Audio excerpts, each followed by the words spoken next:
Quiero darte la más cordial bienvenida a nuestra nueva serie Reglas para el Camino. 4 consejos para ayudarte a llegar a tu destino de una manera segura. Quiero hacerte la pregunta, ¿disfrutas viajar? ¿Es algo que te gusta? ¿Disfrutas viajar con otras personas, con tu familia? ¿Te encanta hacer viajes por carretera y manejar y conocer lugares nuevos? Bueno, quiero contarte, a mi familia y a mí, especialmente a mi esposa y a mí, nos encanta viajar, nos encanta conocer nuevos lugares, nos encanta ir especialmente en la carretera y disfrutar los bellos y hermosos paisajes, los atardeceres, los amaneceres, nos encanta hacer todo este tipo de cosas.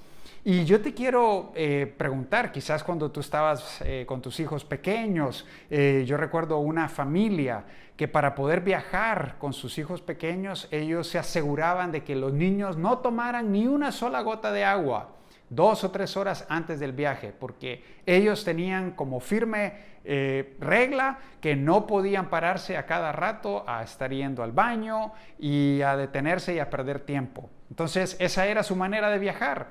Y puede ser que tú seas muchísimo más relajado que eso, pero una cosa es seguro, para poder llegar al destino que queremos llegar, tenemos que asegurarnos de cumplir ciertas reglas, ¿no es cierto? Por ejemplo, si yo no tomo la carretera que me va a llevar a mi destino, ¿cómo puedo esperar llegar ahí? O si, por ejemplo, se me olvida ponerle combustible, ponerle gasolina al carro y por alguna razón se me acaba el tanque a mitad de camino, eso me va a presentar un tremendo problema. O por ejemplo, si no cumplo las reglas del límite de velocidad y me excedo en la velocidad, o si no llevo mi cinturón de seguridad, puede ser que tenga problemas con un policía y que me den, por ejemplo, una multa o me quiten el carro o cualquier sanción de ese tipo. Entonces yo creo que tú entiendes el punto. Para poder llegar al destino que quieres, en esas vacaciones o en ese viaje por la carretera, tienes que asegurarte de cumplir ciertas reglas. Y de lo que vamos a estar hablando a lo largo de esta serie es que hay una similitud muy grande entre un viaje por carretera y nuestra vida en particular. Hay una similitud muy grande y de hecho, por ejemplo, cuando tú viajas en la carretera, viajas a veces con otras personas. Pues en la vida es lo mismo, tú viajas acompañado de otras personas. Hay personas que tú permites que sean parte importante de tu vida. O hay personas que no deberían de estar ahí en el carro contigo, pero quizás sí lo están. Y en la vida es lo mismo, a veces tenemos personas que no deberían de estar cerca de nosotros, pero están ahí. O hay veces que en la carretera hay ciertos señalamientos que nos previenen de ciertos peligros. Y si ponemos atención a esos señalamientos, pues vamos a tener una menor probabilidad de tener un accidente o de que un percance nos alcance a nosotros. Pero en nuestra vida también tenemos ciertos señalamientos, ciertas advertencias, ciertas precauciones que debemos de tomar. Y muchas veces o les ponemos mucha atención o simplemente las ignoramos y seguimos adelante. Y a veces sufrimos esas consecuencias. Entonces, creo que te puedes hacer una idea de por qué vamos a hablar acerca de estas reglas para el camino, estos consejos que en realidad son principios para tu vida, para mi vida, para ayudarnos a llegar al destino que Dios tiene preparado para nosotros de una manera cómoda, de una manera segura, de una manera que nos garantice que vamos a estar ahí. Entonces, hablando un poquito acerca de esta serie, quiero darte por adelantado los mensajes que vamos a tener. El día de hoy vamos a hablar de la primera regla y esa primera regla se llama Nunca viajes solo. Vamos a hablar acerca de eso. La próxima semana vamos a hablar de no subas a extraños. No subas a extraños. La tercera semana vamos a hablar de escoge un destino. Escoge un destino. Y por último, vamos a hablar de poner atención a las señales. Pero el día de hoy vamos a hablar acerca de este tema. No y nunca viajes solo. Yo recuerdo una ocasión en la cual me tocó viajar por mi trabajo. De hecho, por mi trabajo he tenido que viajar a diferentes lugares. Y esos lugares eran impresionantes, muy bonitos. Cada uno era diferente, con cierto encanto, con cierta belleza. Recuerdo una vez que estaba en el norte de Estados Unidos, en Boston, y estaba especialmente ahí en el área alrededor de la Universidad de Harvard, de la Universidad del MIT. Y de verdad que fue un viaje muy bonito, un lugar muy, pero muy inspirador, muy bonito, muy interesante. Y una de las cosas que yo pensaba al estar ahí, porque estaba viajando solo, es, wow, ¿cómo me gustaría que Jenny, mi esposa, pudiera estar aquí conmigo?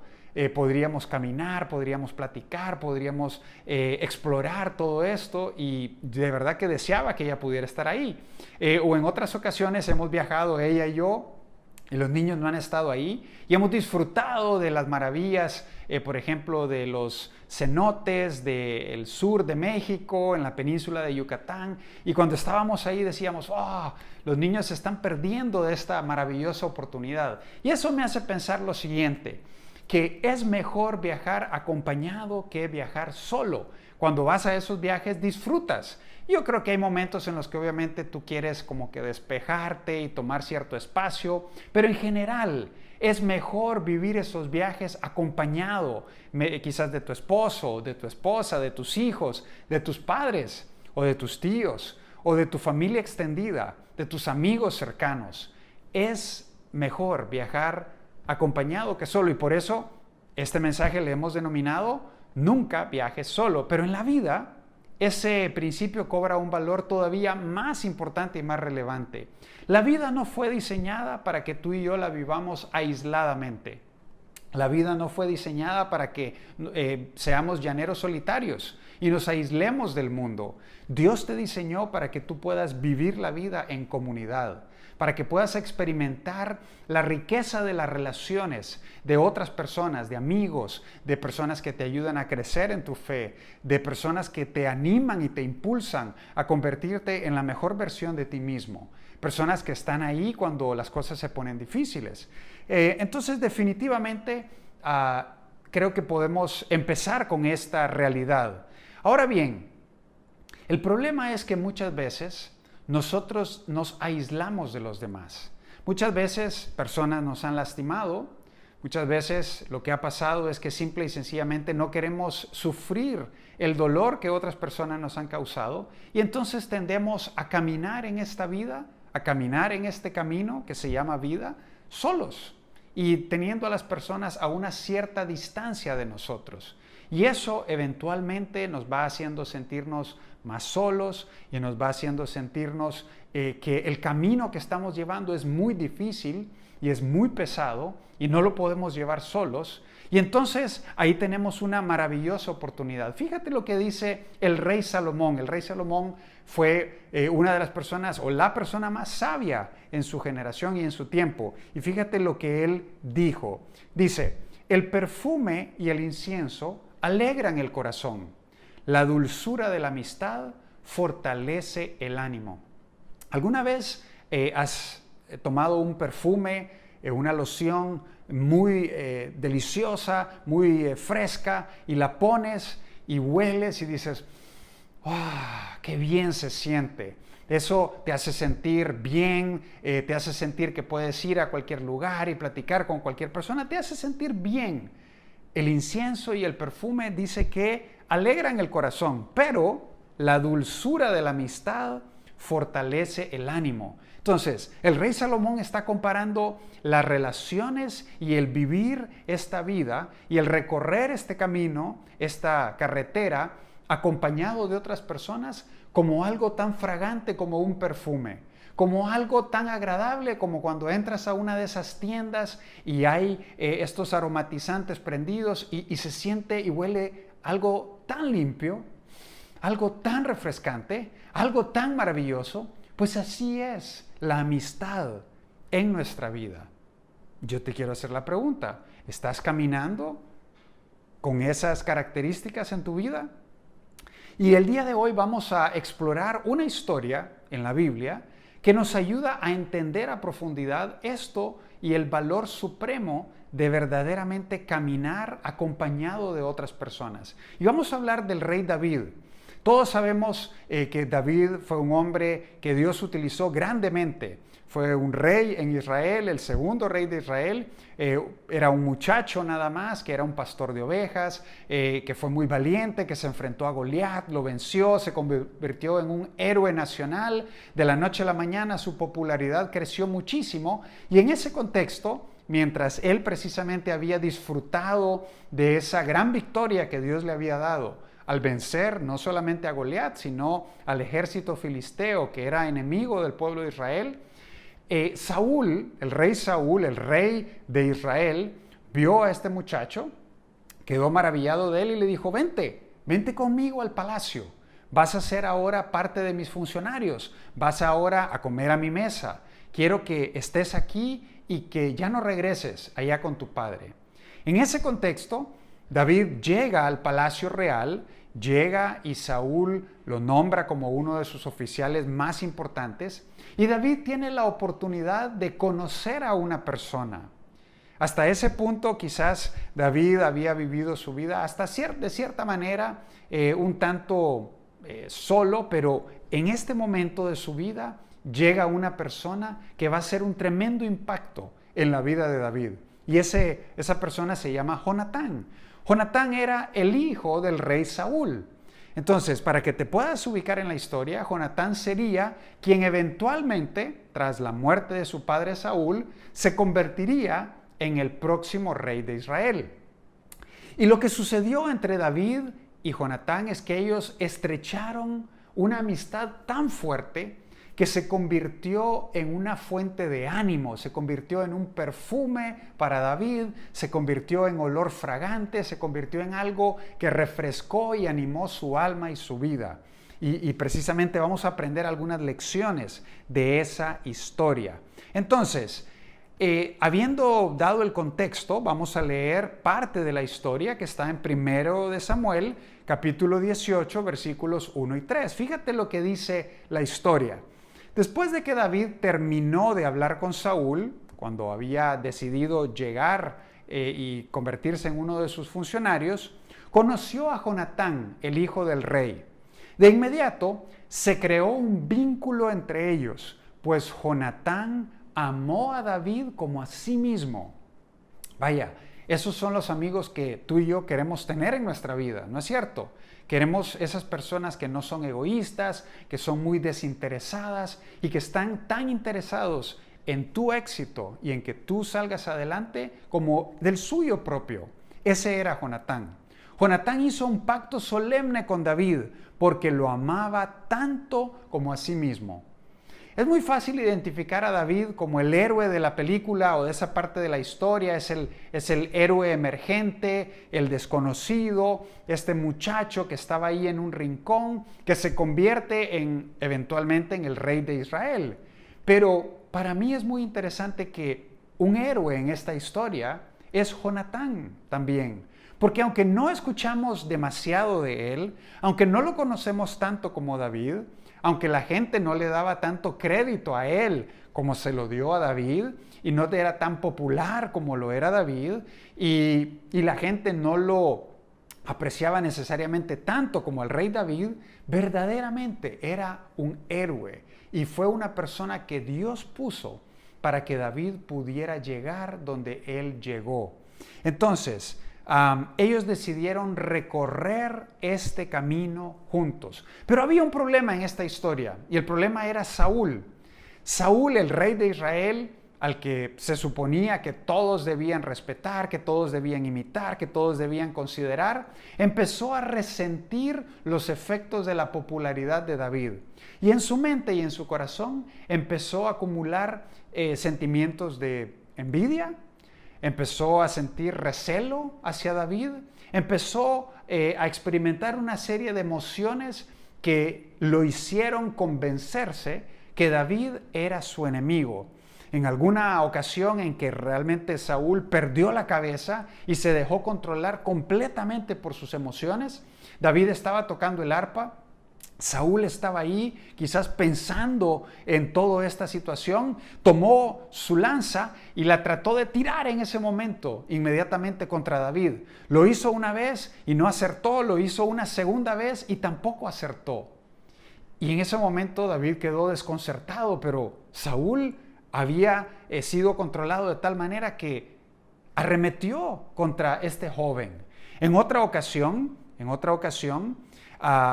cuando Saúl había dado como a su hija en matrimonio con David, ella en algún momento que el rey andaba persiguiendo a David para matarlo, lo protege, lo ayuda a escapar de una situación en la cual estaba prácticamente a punto de morir. Y entonces el rey se da cuenta que su hija lo ayudó y maldice a su hija, y entonces hay una serie de cosas y una dinámica realmente complicada en esta situación, y tú puedes leer esta historia por ahí. Posteriormente pasa un tiempo y lo que trata de hacer para no matarlo él directamente es que trata de enviarlo a pelear contra los filisteos.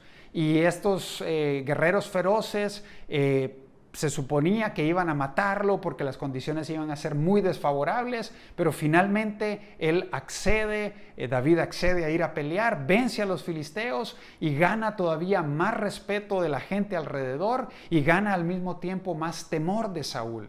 Así que imagínense, un joven prometedor, un hombre mayor lleno de inseguridades, lleno de envidia, lleno de temor, empieza a ver a David no solamente con recelo y con envidia, sino también con temor.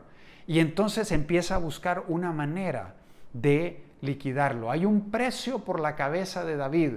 Y entonces hay una serie de soldados y de hombres y de oficiales que se van en búsqueda de él. Se van y traman un plan para matarlo, para hacerlo desaparecer. Y esto fue una constante en la vida de David. Por eso, cuando tú lees los Salmos y ves al rey David hablando de cómo sus enemigos lo perseguían y cómo su alma estaba profundamente angustiada, pues describía en muchas ocasiones esta realidad en la cual él estaba ahí siendo perseguido, siendo engañado, siendo traicionado y sin ninguna razón justificable. Era bien difícil, pero esa era la realidad. Y en un momento en que Saúl identificó que la amistad de estos dos jóvenes, de su hijo Jonatán y de David, era una amistad muy fuerte, decidió ya no informarle más a su hijo Jonatán acerca de los planes que él tenía para hacer desaparecer a David.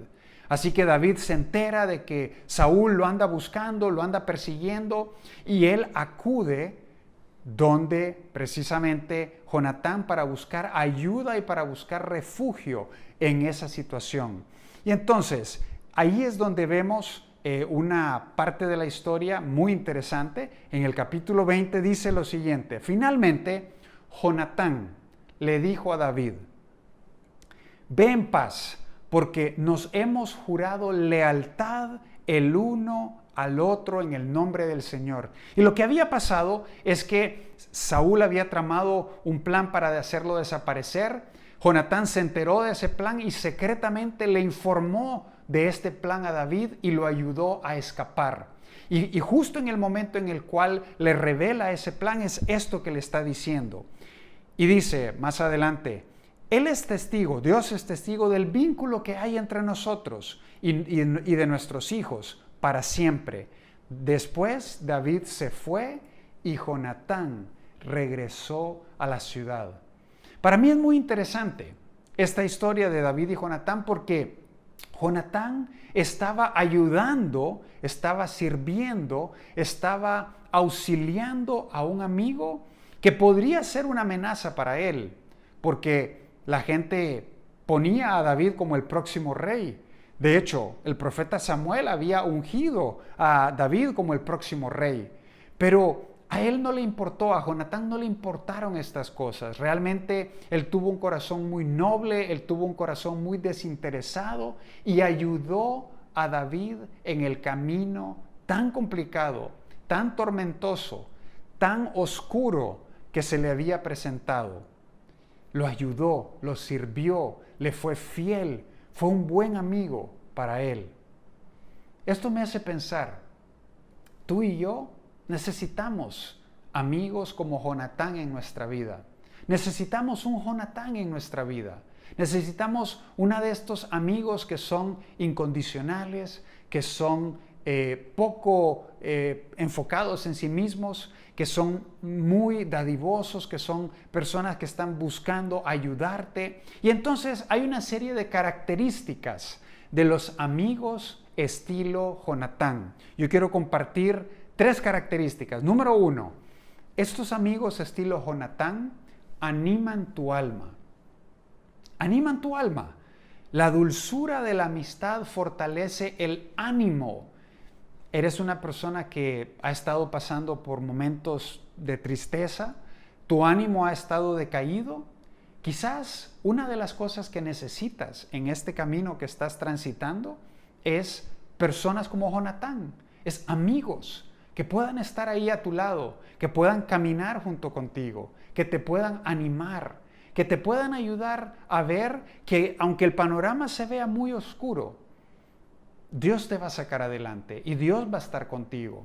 Yo puedo recordar muchos momentos en mi propia vida en los cuales Dios ha puesto personas, amigos, cercanos, personas genuinamente interesadas en mí. No porque yo sea lo máximo, ni porque sea el mejor, ni porque me lo merezca en realidad, pero porque Dios se ha complacido de poder poner a esas personas a mi lado. Recuerdo uno de ellos, que fue una persona que me ayudó mucho en mis primeros años como cristiano.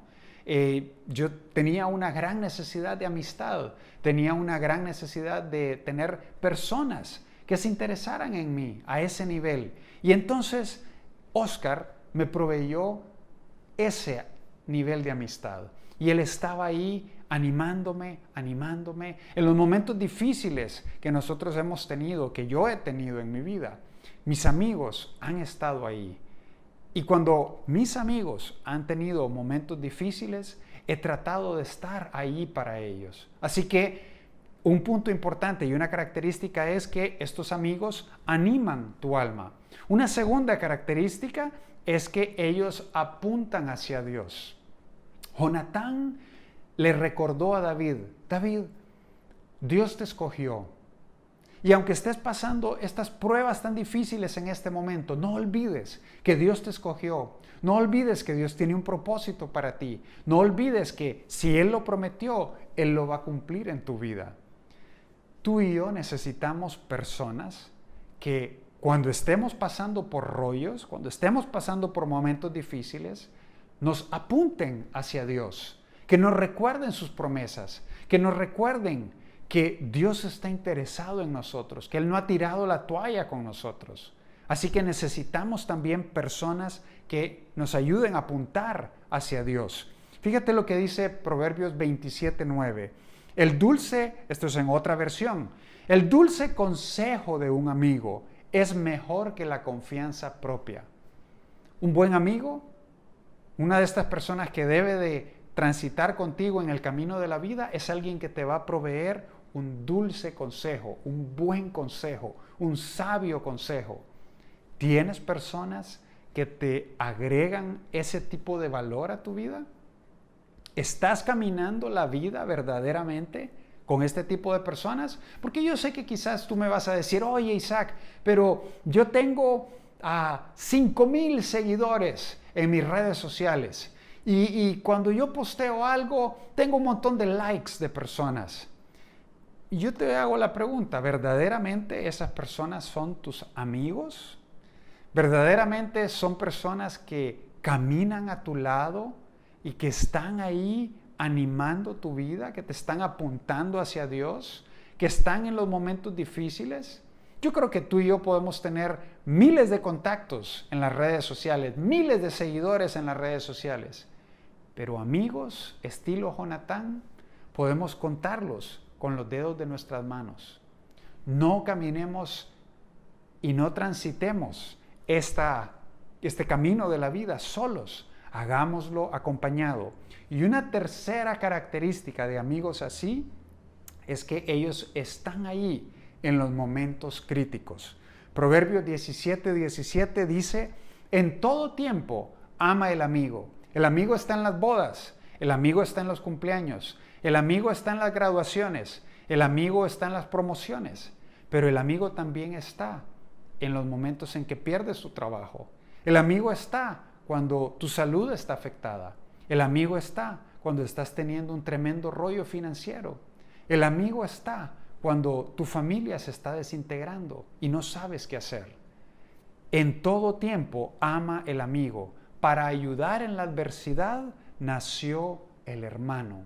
Así que esas 3 características son las que tú y yo debemos buscar en las personas que vamos a permitir que estén cerca de nosotros. Cuando tú y yo enfrentamos cambios en nuestra vida, por ejemplo, cuando pasamos de la preparatoria a la universidad, o cuando nos mudamos de ciudad y vamos a enfrentar un reto completamente nuevo, la tendencia de nosotros como seres humanos es a buscar la aceptación de aquellos que primero te tienden la aceptación, que primero te estrechan una mano.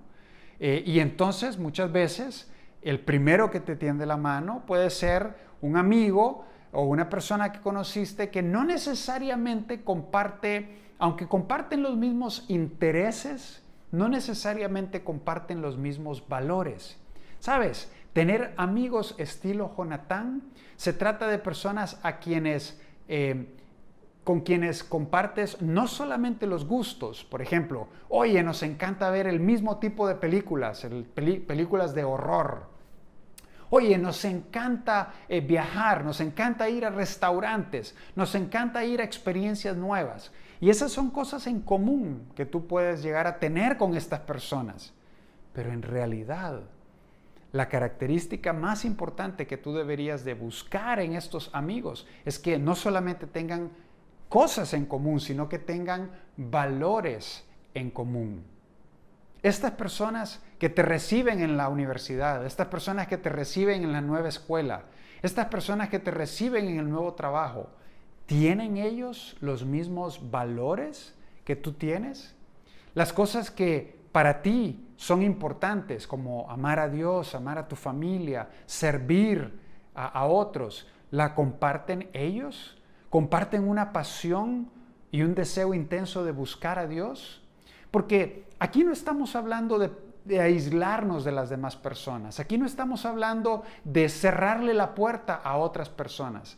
Pero lo que sí estamos hablando es que el círculo íntimo que tú tienes y que tú permites que llegue a tu vida, que te asegures que sean las personas correctas, las personas estilo Jonatán, que te van a agregar un valor a tu vida.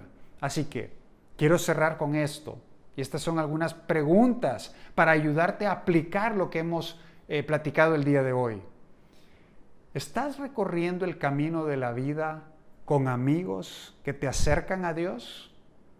¿Estás recorriendo el camino de la vida con personas que comparten tus valores? ¿O que más bien atacan tus valores? ¿O que más bien contrarrestan a tus valores? Quiero hacerte otra pregunta. ¿Estás avanzando acompañado o estás avanzando y transitando solo en esta vida? ¿Tienes un Jonatán en tu vida? Y quizás todavía más importante y otro nivel al que puedes llegar es, ¿estás tú siendo un Jonatán para otras personas? Este primer mensaje lo podemos concluir con esto. Nunca viajes solo. Permite que las personas que te van a acercar y te van a ayudar a llegar a tu destino, así como Jonatán sirvió y ayudó al rey David a llegar a su destino, al propósito que Dios tenía para él.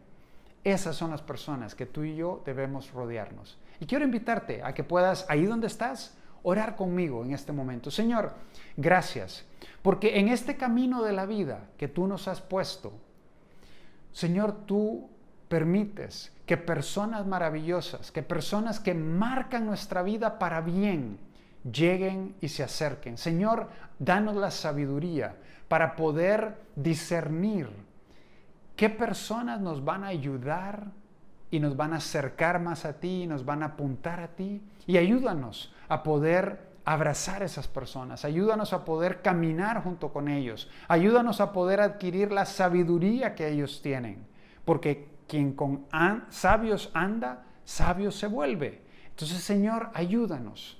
Gracias porque tú permites que personas sabias, que personas que muestran una amistad y un genuino interés en nosotros, puedan estar con nosotros. Ayúdanos a ser esas personas también. Te lo pedimos en el nombre de Cristo. Amén. Te esperamos la próxima semana para la segunda parte de nuestra serie Reglas para el Camino. Hasta entonces y que Dios te bendiga.